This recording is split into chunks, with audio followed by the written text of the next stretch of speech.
dans un livre de confidence, encore un.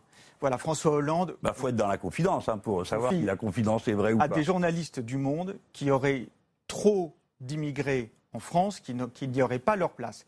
Et que l'islam est, dans une certaine mesure, un vrai problème pour la République française. Qu'est-ce que vous pensez de cette Il a dit ça, que c'était un problème pour la République française? C'est un problème comme religion. Monsieur, comme, je n'étais pas là au moment de la confidence. Je vais poser une question. Qui cherche sa place dans la République.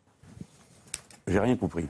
C'est un problème en tant que religion qui cherche sa place dans la République française. C'est ce que c'est. Alors donc là, on ne parle plus d'immigrés, on parle d'une religion. On parle de l'islam. Il y a un lien que je ne fais pas moi, mais qui est fait par le. Non, mais là, c'est vous qui le faites. Ce que rapportent les journalistes. Non, mais je comprends pas, parce que les religions dans ce pays et l'immigration, c'est pas la même chose. Il y a des immigrés qui arrivent d'Europe de l'Est, il y a des immigrés qui arrivent de partout. Ils sont pas tous de la même religion. Désolé pour ceux qui aimeraient peut-être qu'ils le soient tous, de manière à ce qu'on fasse le lien. Je ne sais pas, je n'étais pas dans la confidence, mais je vais la résumer.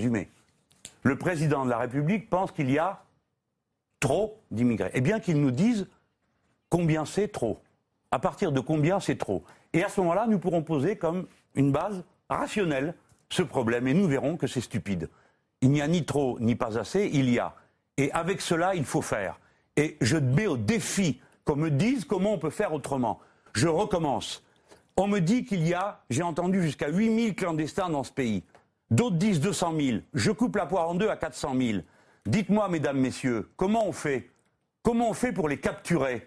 On déploie de la police partout. Naturellement, plus personne ne rentre. On attrape les gens. Vous croyez que vous pouvez faire ça? Et ensuite, vous les ramenez où? Dans quel pays? Il vous reste plus qu'à espérer qu'ils aillent tous au même endroit. Combien ça fait de trains? Combien ça fait de bateaux? Ces attitudes sont grotesques. Ma position est beaucoup plus raisonnable. Faire en sorte que les gens n'aient pas envie de partir. Car ils partent, c'est de l'exil forcé, l'immigration. C'est de l'exil forcé. Personne ne part en pensant qu'il part en vacances. D'accord? C'est de l'exil forcé.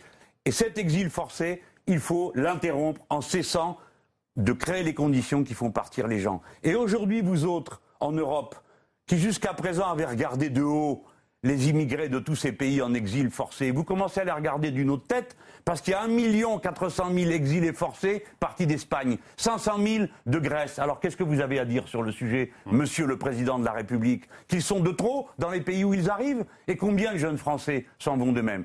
Il faut ensuite combattre les trafics, et une fois que les gens sont là, je demande qu'on m'explique qu'est-ce qu'on peut faire d'autre que de se comporter comme des êtres humains dignes de cela. Donc les accueillir autrement que dans les conditions de la jungle à Calais, qui est une honte pour notre pays et pour notre humanité que nous incarnons les trois autour de cette table, trois hommes d'ailleurs.